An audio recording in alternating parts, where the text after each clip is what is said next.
Bonjour, bienvenue à Saint-Ouen. Donc, je suis Gérald Briand, je suis élu du 18e, juste à côté de Saint-Ouen.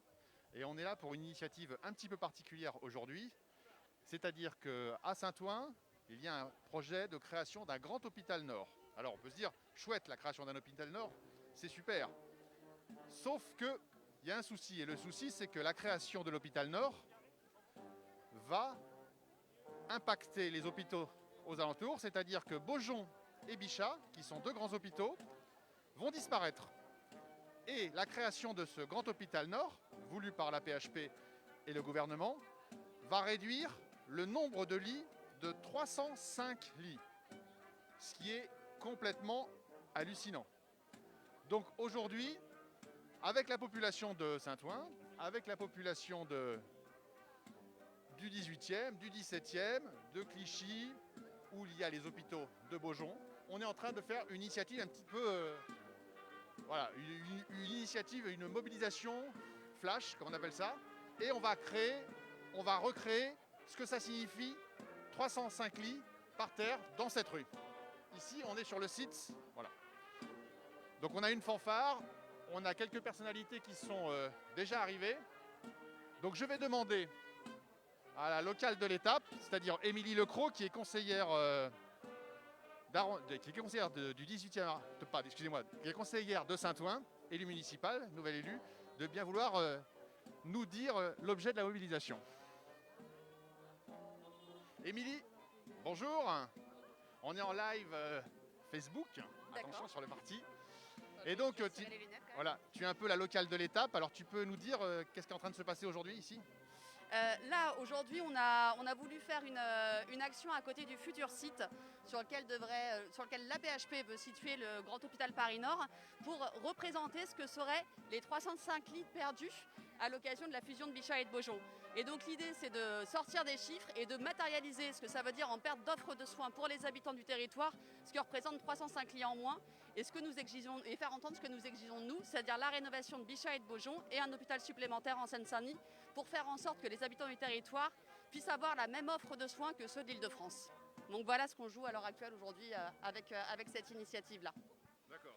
Alors, il va y avoir beaucoup de rendez-vous, hein. C'est-à-dire que c'est une mobilisation qui est un petit peu au long cours. Donc qu'est-ce qui a été fait et qu'est-ce qu'il va faire ? Parce que on a envie de gagner là, sur cette bataille. On a déjà quand même pas mal mobilisé avec la lettre qu'on a fait à Martin Hirsch et la pétition qui a réuni plus de 2000 signataires à l'heure actuelle. On a réussi à faire voter des vœux dans de nombreuses collectivités pour exiger le maintien de l'offre de soins, voire l'augmentation. Donc c'est ce qui s'est passé à Paris, à Saint-Ouen, au conseil départemental de la Seine-Saint-Denis. À Paris, ça a été encore plus loin avec un dernier vœu qui a été voté pour faire en sorte qu'il n'y ait pas de fermeture de Bichat et de Beaujon sur le territoire. Et aujourd'hui, on a encore des points d'appui avec le rapport de l'autorité environnementale qui nous permet de dire que ce projet, en plus d'être nuisible en termes d'offres de soins, il est également nuisible en termes environnementaux parce qu'aujourd'hui, il y a des gros doutes sur les questions de qualité de l'air, de qualité sonore, d'accessibilité qui poussent aussi à faire en sorte que la PHP puisse continuer à revoir sa copie sur ce projet-là. Donc voilà, en fait, on va essayer de pousser aussi dans ce sens-là pour faire en sorte de continuer à être entendu. Et on espère faire un lien aussi avec les mobilisations qui existent à Grenoble, Nantes ou sur le plateau de Saclay sur la question des collectifs citoyens qui se sont mis en place contre la perte de lits aussi dans ces secteurs-là. Merci Émilie. Donc on va continuer. Donc on a une fanfare là. Alors c'est Rachel qui est derrière la caméra. Voilà. Alors. Donc, on a une autre élue qui est disponible et qui vient d'arriver, qui est conseillère de Paris, que vous connaissez peut-être, qui s'appelle Barbara Gomez, qui est une conseillère de Paris et qui est là évidemment parce que le 18e, comme élue aussi du 18e, elle est au cœur un peu de l'action. Et on a gagné en conseil d'arrondissement du 18e un vœu qui est passé avec l'abstention d'une partie de la majorité municipale, ne nous le cachons pas, mais qui est passé quand même. Et qu'est-ce qu'il disait ce vœu, Barbara ? D'ailleurs, tu peux te présenter d'ailleurs. Oui, bien sûr. Alors, Barbara Gomez, je suis conseillère de Paris, je suis déléguée auprès du 18e, du maire du 18e arrondissement sur les questions d'innovation numérique socialement responsable.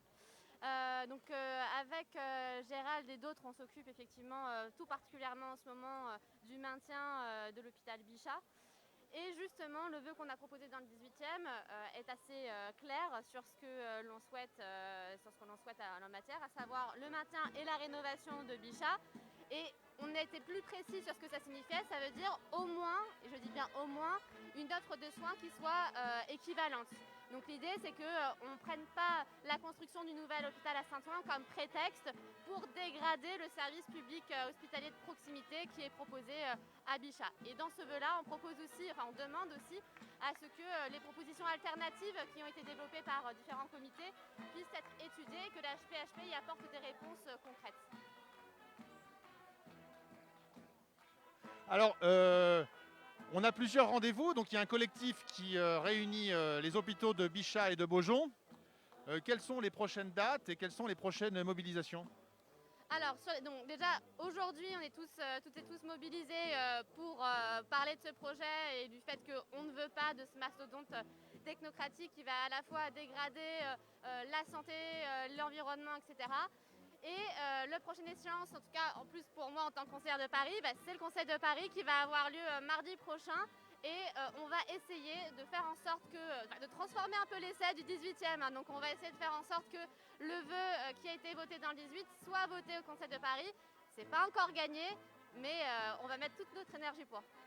Alors, la décision se fait au niveau à la fois de Paris, de la PHP, du ministère aussi. Donc je sais qu'il y a plusieurs mobilisations qui sont prévues. On a une mobilisation le 12, une manifestation qui va partir d'ici, de Saint-Ouen, qui passera par Bichat et qui ira jusqu'à la mairie du 18e. Est-ce que tu penses qu'au niveau de la ville, les choses commencent à bouger et est-ce qu'on peut gagner cette bataille ? Alors, c'est assez manifeste. Quand on a commencé, tout le monde nous disait perdant sur toute la ligne. On était censé avoir plus rien du tout. Bichat, c'était censé être fini, fermé, vendu et on n'en parlait plus. Maintenant, les choses ont vraiment changé, les discours ont radicalement changé.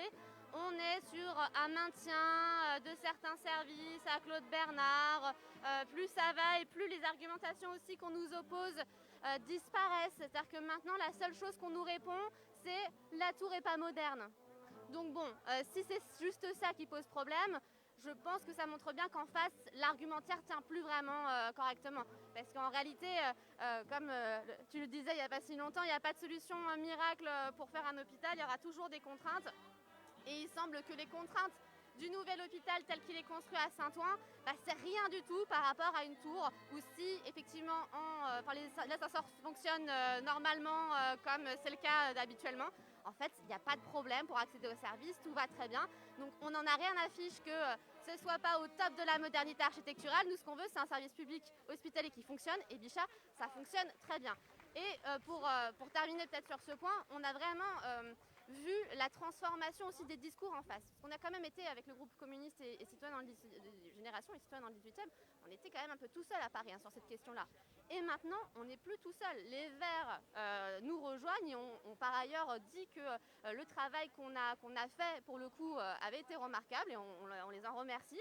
Et ils ont complètement changé d'avis sur cette question-là. Ils nous soutiennent maintenant dans le 18e pleinement.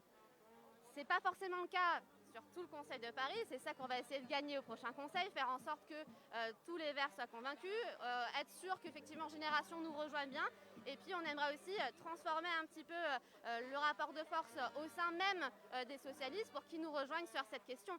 C'était vraiment mal parti au départ, et plus ça va, plus c'est difficile de nous dire qu'on a tort sur ces questions-là. J'ai envie de dire en plus en cette période électorale, moi je leur dis d'ailleurs, assumer de dire à la population que vous allez fermer un hôpital en pleine crise sanitaire. Et en plus, Bichat, quand même, il faut le rappeler, spécialiste de la virologie. Donc bon, c'est un petit peu cocasse tout ça. Mais je pense que ça s'assume de moins en moins. Et tant mieux pour nous et tant mieux pour le service public hospitalier.